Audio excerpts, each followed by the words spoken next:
Welcome to Equipping Leaders, a podcast where I share tools and perspectives to equip leaders in self-development and team connection. I am your host, Natasha, and I am excited to share today's episode with you.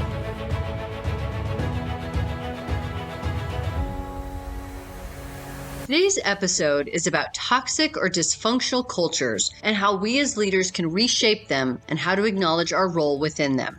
When I talk to different people, I will sometimes hear a story about something in their workplace that is a toxic or dysfunctional behavior, and the person will explain it away in a bunch of different ways. It's just the environment, it's just the nature of that type of work, it's always been that way, they don't want to make waves. What is so interesting about these conversations is that not only is the toxic behavior seen as normal, but the gaslighting around it is normal too. Let it go, this is normal, and other terms to explain something away are, in fact, forms of gaslighting. It doesn't always have to be other people who gaslight us. We live in a society where we have been taught to gaslight ourselves. First, let's identify what a dysfunctional or toxic culture is and go through some examples. Toxic cultures are environments and people who make others feel disrespected, degraded, and humiliated. People behave in an unethical manner, people in positions of authority are abusive, and everything is cutthroat. An environment does not have to have all of these attributes to be a toxic culture. It can have just one of these and be identified as toxic. These toxic activities lead to teammates experiencing burnout, job insecurity, and lack of recognition, and companies experience increased turnover, and the business starts to get muddied. Dysfunctional cultures are closely tied to toxic cultures because a dysfunctional culture is toxic and inefficient, and the most common reason is poor leadership.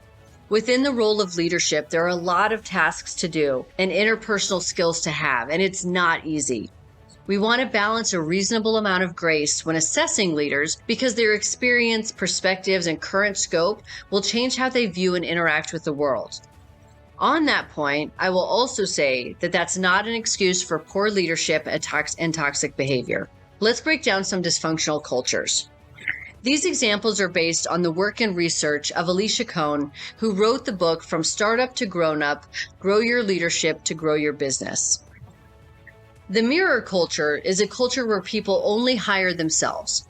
People who look like themselves and think like themselves. This is an easy trap to fall into because the other person immediately seems like a good culture fit, when in fact, it only seems that way because we're drawn to things that are like us. This closes the door on people who are in the out group, depriving them of a voice, a vote, or a view.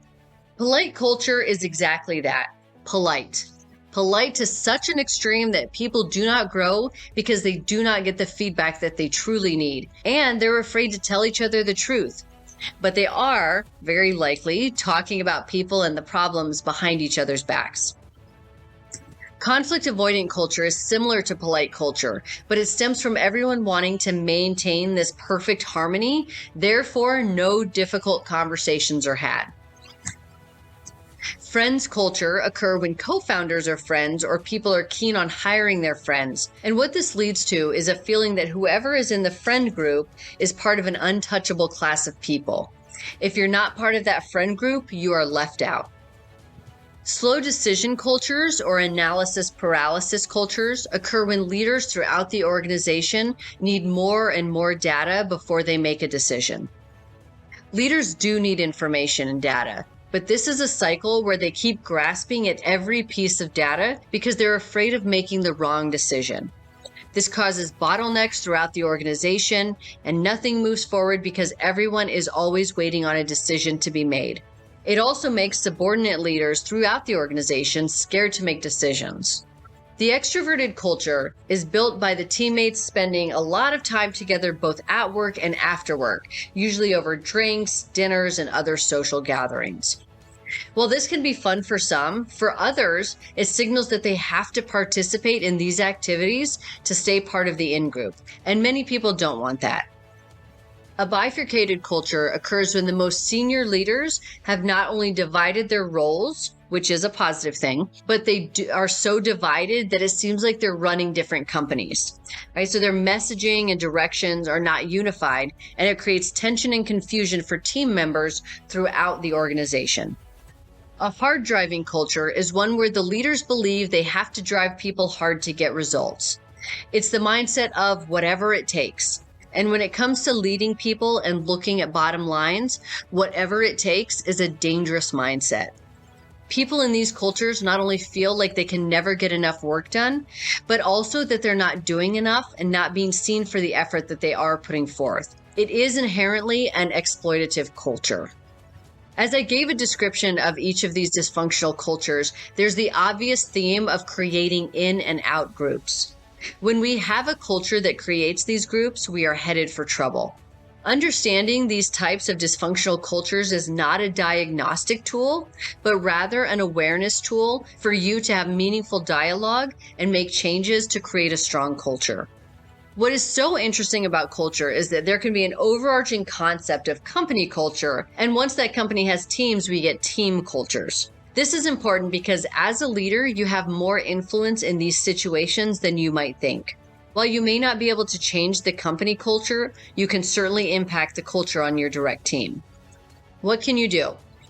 First, you want to make sure you're creating a psychologically safe environment, which is an environment where people feel safe to voice ideas, opinions, mistakes, as well as experience failure and not fear shame, humiliation, or belittling. This does not mean that we do not hold people accountable when they make mistakes or fail. Instead, we view everything as a learning experience. Instead of asking questions like, who did this? Or what is wrong here? We ask questions like, what was your process on this?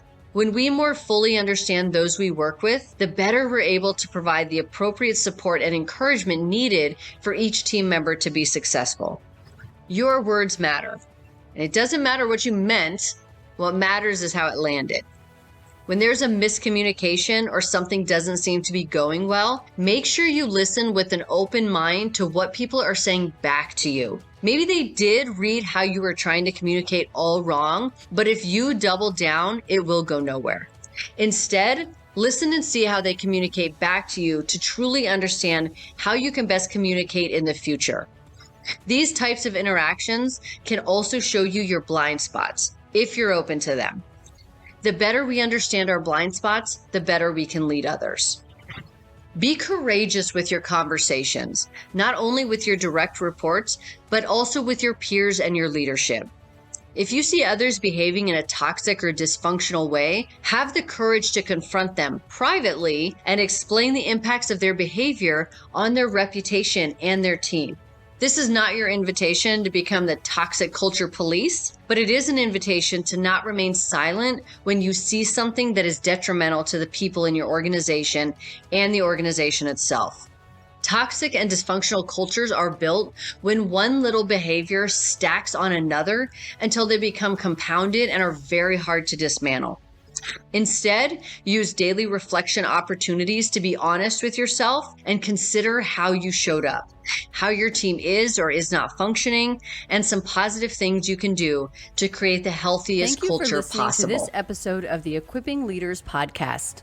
For more leadership development content, you can visit my website, natashacheyenne.com, where you will find my leadership journal with dozens of articles, and the Cultivation Cafe, which is always growing and has leadership frameworks, book recommendations, and inclusion and mental health resources. You can also follow me on Instagram at novel_Natasha or at Equipping Leaders Podcast, and on Twitter at Natasha Cheyenne. Join me next week for another episode.